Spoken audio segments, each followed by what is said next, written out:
이재명 대통령이 13일 일본을 방문해 다카이치 사나의 일본 총리와 정상회담을 했습니다. 이 대통령은 모두 발언에서 한국과 일본이 새로운 미래를 향해 함께 손을 맞잡고 나아갈 것을 제안했습니다. 앞서 이 대통령은 NHK와의 인터뷰에서 한반도 평화를 위해 북한과 일본의 수교를 적극 지지한다는 뜻을 밝혔습니다. 이두희 국방부 차관이 헤이스 테엠만 네덜란드 국방부 획득 인사장관과 면담했습니다.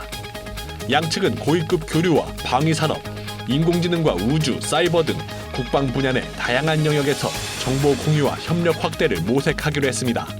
이 차관은 또 우리 대북 정책에 대한 네덜란드의 지지도 당부했습니다.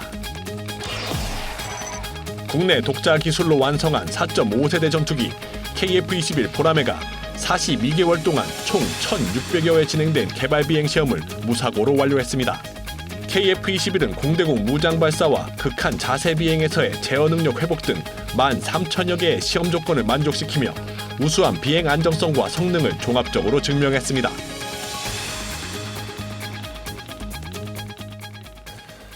시청자 여러분 그리고 국군 장병 여러분 안녕하십니까? KFN 뉴스 시작합니다. 첫 소식입니다. 이재명 대통령과 다카이치 사나의 일본 총리가 13일 정상회담을 하고 양국 협력 확대의 중요성에 공감했습니다. 경제 협력을 비롯해 한반도 안보 현안 그리고 과거사 문제까지 폭넓은 의제를 다뤘습니다. 안재영 기자의 보도입니다. 이재명 대통령이 일본 간사이 공항에 도착하며 공식 방일 일정에 들어갔습니다. 이 대통령은 곧바로 나라현으로 이동해 다카이치 사나의 일본 총리와 단독 정상회담과 확대 회담을 잇따라 가졌습니다. 두 정상은 협력 확대의 중요성을 한 목소리로 강조했습니다. 앞으로도 이 복잡하고 어지러운 국제 질서 속에서 우리가 새로운 더 나은 상황을 향해서 나아가야 하기 때문에 한일 간의 협력 관계는 그 어느 때보다도 그 어떤 것보다도 중요하다고 생각합니다. そして大統領とともに日韓関係を前に進めながら両国が地域の安定に連携して役割を果たしていくべきという考えを新たにしました。 이번 회담은 이 대통령 취임 이후 5번째 한일 정상회담으로 다카이치 총리 취임 이후로는 2번째 만남입니다.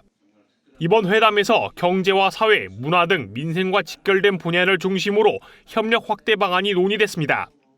또 셔틀 외교를 통한 정상 간 신뢰 강화와 함께 인공지능을 비롯한 미래 산업 분야 협력, 그리고 한반도 문제를 포함한 지역 글로벌 현안과 관련한 협력 방안 등이 회담에서 다뤄졌습니다.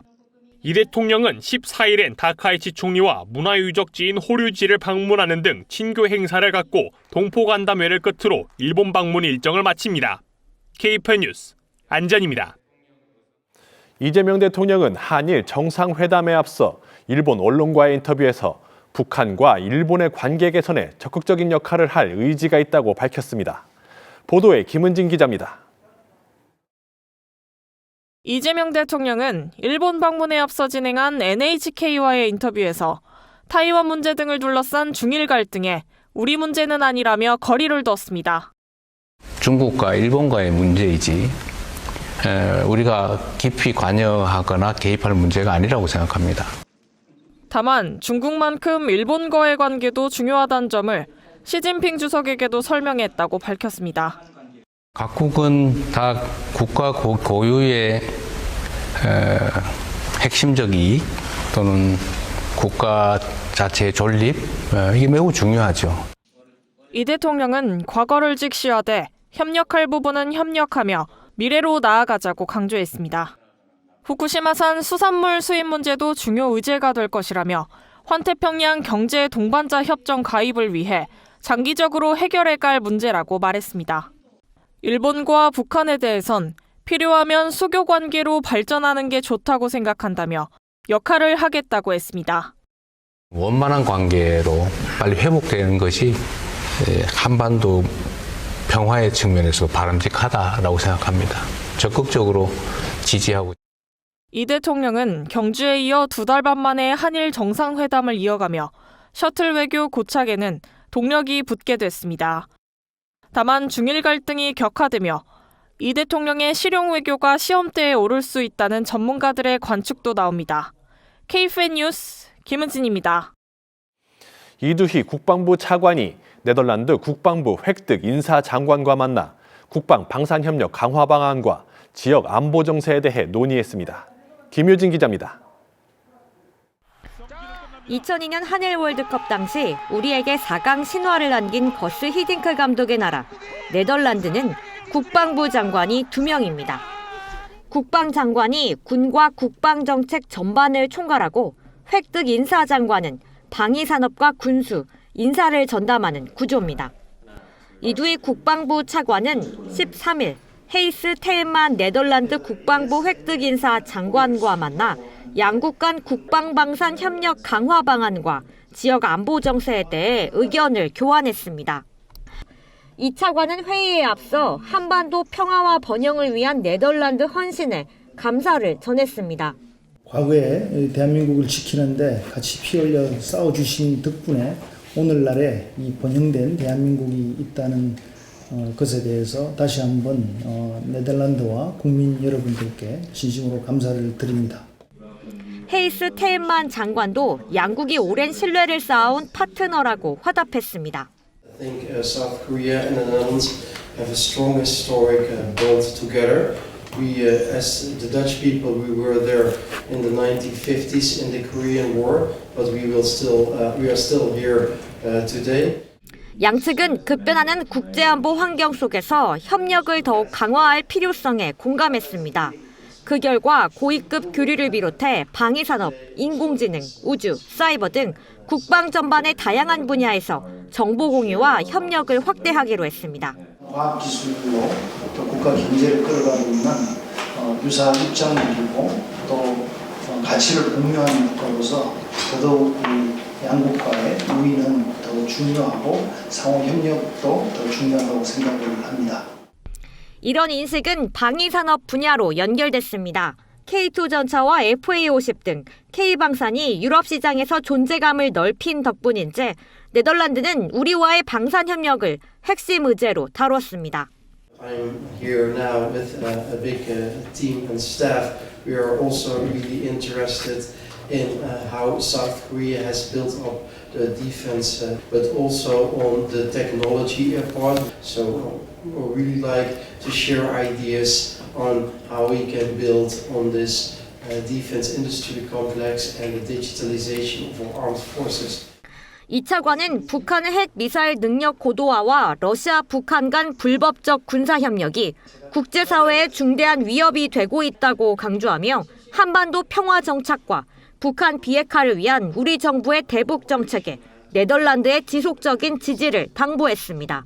KFN 뉴스 김효진입니다. 현역병 규모가 줄어드는 상황에서 예비군 규모가 적정한지 그리고 연간 최대 32시간에 달하는 훈련 시간을 조정할 필요가 있는지 등에 대한 검토를 해야 할 시점이라고 청와대가 밝혔습니다.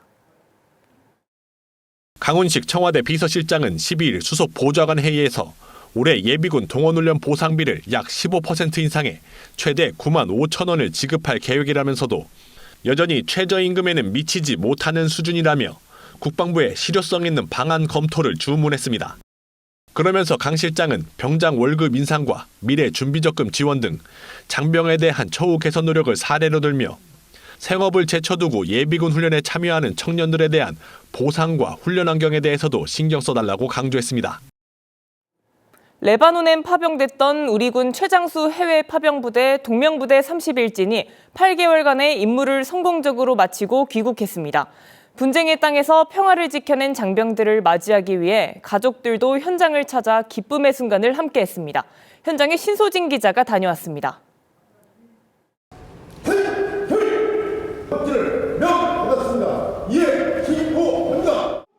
246일간의 파병 임무를 마친 장병들이 우렁찬 경례로 복귀를 신고합니다. 장병들의 이름이 불릴 때마다 가족들의 박수와 환호가 이어집니다.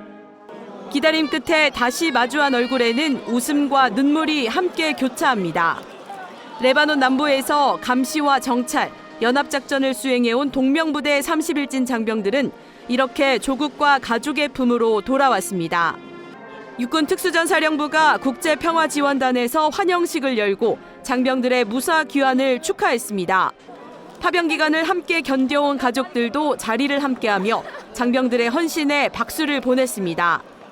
레바논 정세가 만만치 않았고 또 이제 근무 환경이나 이런 부분들도 넉넉하지는 않았음에도 불구하고 어렵고 힘든 임무를 성공적으로 잘 마치고서 여러분들에게 대단히 고맙게 생각을 합니다. 동명부대는 리타니강 이남 작전 지역에서 불법 무장 인원과 무기 유입을 차단하고 레바논군과의 연합 기동 정찰과 상황 조치 훈련을 지속해왔습니다. 이스라엘과 헤즈볼라 간 긴장이 이어지는 가운데서도 작전의 연속성을 유지하며 지역 안정과 주둔지 방어에 기여했습니다. 이 같은 성과를 바탕으로 동명부대는 UN 부대 평가에서 탁월 등급을 받으며 작전 수행 능력을 국제적으로 인정받았습니다. 이스라엘과 헤즈볼라 간 무력 충돌이라는 어려운 상황 속에서도 전쟁의 피해 복구 지원과 민군 작전의 정상화를 성공적으로 이뤄냈습니다. 주민들과의 신뢰를 더욱 공고해야 했고 이 모든 성과는 세계 평화를 향한 대한민국과 우리 국군의 책임 있는 노력의 결과라고 생각합니다. 작전 현장 밖에서도 동명부대의 활동은 이어졌습니다.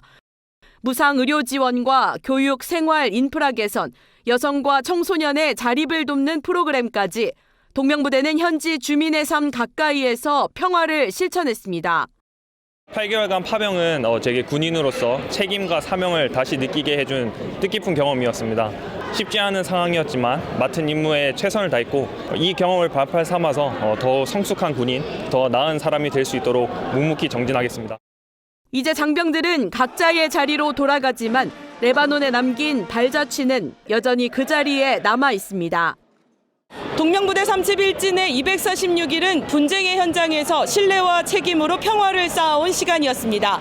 앞으로도 우리 군은 평화의 현장에 대한민국의 이름으로 서게 될 것입니다. KFN 뉴스 신소진입니다. 부모님의 자랑이자 나라의 자랑인 육군 3사관학교 63기 기훈생도의 입교식이 거행됐습니다. 기훈생도는 입교식을 시작으로 5주간의 훈련을 받으며 정식 사관생도로 거듭나게 됩니다. 차성효 기자의 보도입니다. 새 식구를 환영하는 현수막이 길을 수놓고 그 길을 따라 들어온 예비생도가 가족들과 함께 동상 앞에서 기념사진을 찍습니다. 예비생도들은 학교에서 마련한 군악대의 작은 음악회를 즐기며 입교 전 부모님과 소중한 추억을 쌓습니다. 지난 12일 육군 3사관학교 교내 충성관에서 63기 기훈생도 380여 명의 충성 기초훈련 입교식이 거행됐습니다. 국가에 충성하고 국민에게는 헌신하며 사관생도 각자의 가슴에는 큰 꿈을 품을 수 있는 대한민국의 육군 사관학생도로서 당당하게 성장시키겠습니다. 생도대장의 환영 인사를 시작으로 기훈생도 부모님의 편지 낭독을 통해 자녀를 향한 진심 어린 마음을 전달하는 시간을 가졌습니다. 훈련을 마치고 돌아올 네 모습을 아빠는 조용히 그러나 자랑스럽게 기다릴 것이다. 지금도 앞으로도 너는 언제나 아빠의 자랑이고 내 인생의 가장 큰 선물이다. 이어 당찬 각오와 다짐을 전한 기훈생도들은 무대에 올라 부모님께 큰 절을 올리며 늠름한 사관생도로 거듭날 것을 다짐했습니다. 이날 입교식엔 형제생도도 탄생했습니다. 박재하 기훈생도는 부사관인 아버지와 61기 생도인 형을 따라 군인의 길을 선택했습니다. 일단 형이 우선 사관학교에서 나날이 성장하면서 훈련받는 모습을 보고 나도 언제 저렇게 변하고 싶다라는 생각이 들어서 사관학교 입학을 결정하게 됐습니다. 충성기초훈련이 정말 쉽지 않을 텐데 그 2년 동안 임관할 때까지 자신을 스스로 끊임없이 갈고 닦으면서 자신을 결국에 증명해내고 멋진 소위로 임관했으면 좋겠습니다. 학교는 기훈생도가 장교로서의 기본 소양과 태도를 갖출 수 있도록 함께 노력하겠다고 전했습니다. 올바른 가치관을 정립하고 군인 기본 자세와 전투 기술을 체득한 가운데 사관생도로 규범과 문화를 이해할 수 있도록 훈련하여 민간인의 신분에서 사관생도의 신분으로 전환시키는 데 그 목표를 두고 있습니다. 이번에 입교한 기훈생도들은 5주간의 훈련을 거쳐 다음 달 20일 사관생도로 정식 입교할 예정입니다. KFN 뉴스 차성유입니다. 이란 반정부 시위가 격화되면서 사망자가 최소 수백 명에 달한다는 집계가 나왔습니다. 일부에선 6천 명 이상일 가능성도 제기됐는데 미국은 이에 외교를 우선하되 공습 등 군사 옵션도 검토하고 있다는 입장입니다. 박준혁 기자의 보도입니다. Well, I think one thing President Trump is very good at is always keeping all of his options on the table, and airstrikes would be one of the many options that are on the table for the commander-in-chief. 이란에선 반정부 시위가 2주 넘게 이어지는 가운데 유혈 진압 논란이 커지고 있습니다. 노르웨이에 본부를 둔 이란 인권단체 IHR은 현지 시간 12일까지 12대 사망자가 최소 648명이라고 밝혔고 일부 추산으론 6천 명 이상일 가능성도 언급했습니다. 백악관은 이란이 공개적으로 내는 메시지와 미국이 비공개로 받는 신호가 다르다며 대화 가능성도 열어뒀습니다.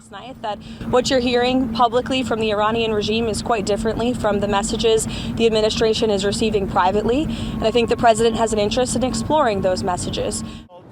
여기에 트럼프 대통령도 이란이 협상을 원한다며 회담 추진 가능성을 언급했습니다. Yesterday, the leaders of Iran called they want to negotiate. I think they're tired of being beat up by the United States. Iran wants to negotiate, yes. 다만 트럼프 대통령은 회담 전이라도 상황이 악화되면 먼저 조치할 수도 있다는 뜻도 내비쳤습니다. 경제적 압박 수위도 거세졌습니다. 이란과 거래하는 국가인 미국과의 거래에 25% 관세를 부과하겠다고 경고했습니다. 미국의 직접 개입이 자칫 이란 정권의 외부 개입 프레임을 줄 수 있다는 우려도 나오는 가운데 트럼프 행정부는 외교와 군사 옵션을 동시에 저울질하는 모습입니다. KFN 뉴스 박준혁입니다. 한국형 전투기 보람의 KF-21이 비행 시험을 성공적으로 마쳤습니다. 1,600여 차례 비행해서 단 한 건의 사고 없이 시험을 완료한 건데요. 방위사업청은 올 하반기부터 양산 1호기를 공군에 인도할 예정입니다. 박인배 기자입니다. 하늘을 가로지르는 전투기. 높은 각도로 상승해도 안정적인 비행 능력을 보여줍니다. 미사일을 분리하고 기총 발사도 합니다. 한국형 전투기 KF-21의 비행 시험 모습입니다. 방위사업청은 KF-21이 42개월 동안 총 1,600여 차례 비행 시험을 한 건의 사고 없이 완료했다고 밝혔습니다. 13,000여 개에 달하는 시험 조건을 통해 비행 안정성과 성능을 종합적으로 검증했다고 설명했습니다. KF-21은 공대공 무장 발사 시험도 성공적으로 마쳤고 극한 자세 비행에서의 제어 능력 회복 등 고난도 시험으로 4.5세대급 전투기로서 실전 임무 수행 능력을 입증했습니다. 방사청은 시험 비행장을 사천에서 서산까지 확대하고 국내 최초로 공중급유를 비행시험에 도입했다며 그 결과 개발 비행시험 기간을 당초 계획보다 2달 앞당겼다고 강조했습니다. 방사청은 올 상반기 중 KF-21 체계 개발을 마치고 하반기부터 양산기를 공군에 인도할 계획입니다. KF-21은 우리 항공 기술력의 결정체로 세계 시장에서 최첨단 전투기들과 당당히 어깨를 나란히 하며 글로벌 방산 시장의 새로운 주역으로 활약할 것으로 기대합니다. 우리가 독자 개발한 4.5세대 전투기 KF-21. 우리 공군의 영공 방위 능력을 비롯한 미래 공중전 대비 역량이 크게 강화될 전망입니다. KFN 뉴스 박인배입니다. 앞서 보도한 것과 같이 지난 42개월 동안 단 한 번의 사고 없이 테스트를 성공하면서 이제 양산기로 모든 시선이 모아지고 있습니다. 이번 방산톡톡 시간엔 KF-21에도 사용된 항공용 특수 도료에 대해 자세한 이야기 들어보겠습니다.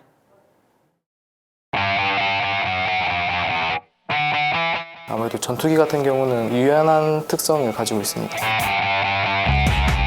KF-21 양산하기 위해서 막바지 단계에 들어와 있습니다.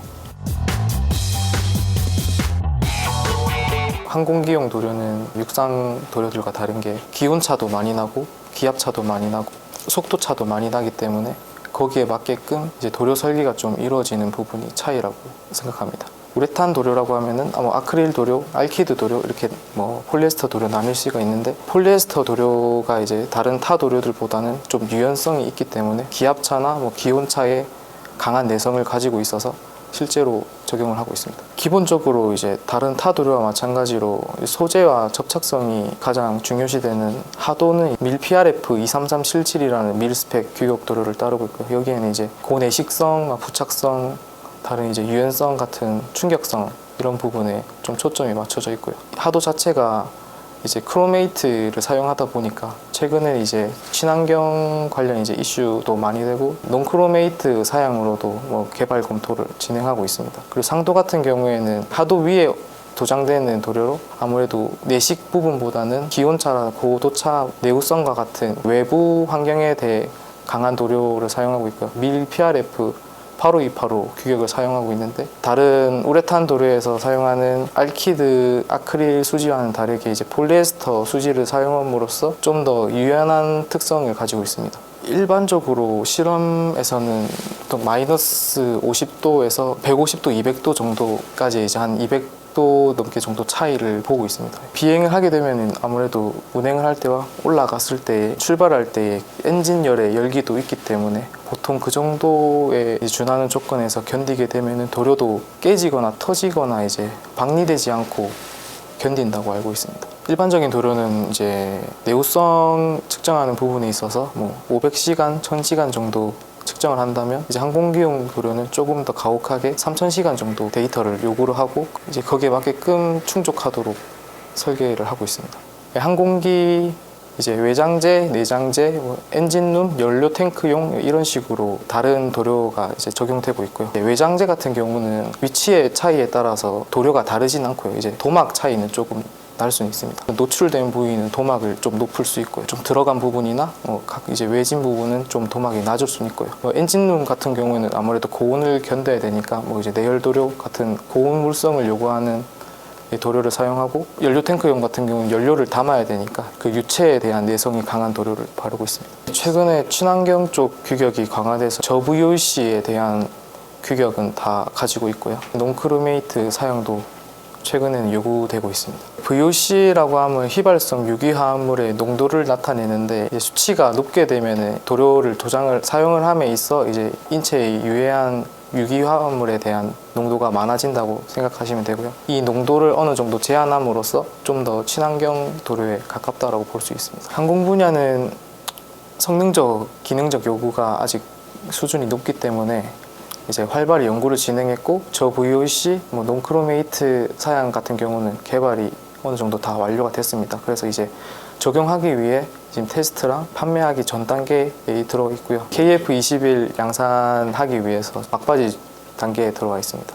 일단 연구 자료도 많지 않았고 일단 실험함에 있어 힘들었던 게 이제 항공 조건을 저희가 랩에서 재현을 하고 테스트를 해봐야 좀 더 시행 오차를 줄일 수 있는데 그 부분이 조금 어렵다 보니까 사실은 이제 밀 스펙에 좀 더 많이 의존을 해서 도료 개발을 진행했었고요. 이제 아직까지는 항공기 도료 사업 분야에 지금 초기 단계다 보니까 이제 좀 더 연구랑 개발에 집중을 해서 5년, 10년 뒤에 혹시 이 자리에 다시 오시게 되면은 그때는 좀 더 많은 경험담과 자랑을 좀 하고 싶습니다. 이어서 오늘의 국방단신 전해드립니다. 안지영 육군존장 진이 13일 신임 국방부 검찰단장에 취임했습니다. 국방부 검찰단장에 여군이 발탁된 건 이번이 처음입니다. 안 단장은 지난 9일 소장 이하 장성급 장교 인사에서 준장으로 진급했습니다. 안 단장은 국방부 검찰단 소관 사무를 총괄하고 소속 군검사와 수사관을 지휘 감독하며 지난달 15일 출범한 국방특별수사본부를 이끕니다. 육군 보병학교가 13일부터 오는 23일까지 상무대 드론교육센터에서 상무대 권역 통합 드론교관 양성 교육과정을 실시합니다. 이번 교육은 상무대 권역 5개 병과학교 교관과 교육요원 30명을 대상으로 비행과 운용 중심의 실습 위주로 진행됩니다. 교육을 수료한 교관들은 각 병과학교 전술훈련 현장에서 드론 교관으로 활동하게 됩니다. 해병대 1사단이 지난 12일부터 16일까지 4박 5일 동안 경북 포항 해병대 훈련장에서 2026년 겨울 해병대 캠프를 진행합니다. 이번 캠프에는 전국 중고등학생과 대학생, 성인 등 230여 명이 참가해 해병대 특성화 체험과 도전정신 함양 프로그램에 참여합니다. 사단은 안전대책을 강화한 가운데 체계적인 훈련을 통해 해병대 정신과 자신감을 배양하겠다고 밝혔습니다.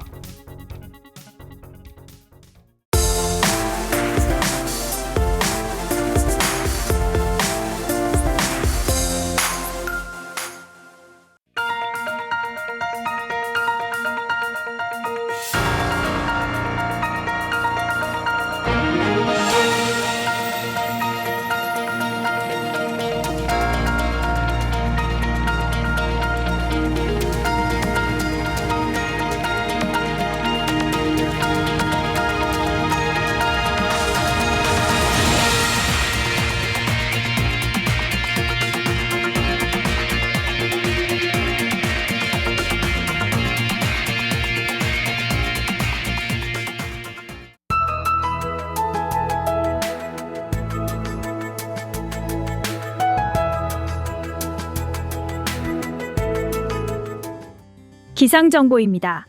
눈구름이 빠져나가면서 기온은 오히려 떨어지겠습니다. 아침에는 큰 추위는 없겠지만 전국적으로 찬바람이 강해지겠고 체감 기온은 영하 10도 안팎까지 떨어지겠습니다. 자세한 날씨 알아보겠습니다. 내일 예보입니다. 내일은 전국 대부분 지역이 대체로 맑은 가운데 경기와 강원 북부 지역은 야간부터 강수가 시작될 수 있겠습니다. 예상 강수량은 1에서 3mm로 많지는 않지만 강한 한기가 동반되면서 강추위가 찾아올 전망이니 개인 건강 관리에 유의하시길 바랍니다. 내일 아침 최저 기온은 서울 영하 9도, 철원은 영하 15도로 예상되며 한낮 최고 기온은 서울 1도, 대구는 9도가 예상됩니다. 주간 기상 전망입니다. 목요일 오전까지 전국 대부분 지역에 비나 눈이 내릴 것으로 예상됩니다. 이후 금요일에서 토요일 고기압의 영향으로 대체로 맑은 날씨가 이어지겠으며 일요일 오후부터 다시 기압골의 영향을 받으면서 비나 눈이 내릴 전망입니다. 이상 공군 기상단 제공 기상 정보였습니다. 이것으로 KFN 뉴스를 마칩니다. 시청해주신 여러분 고맙습니다.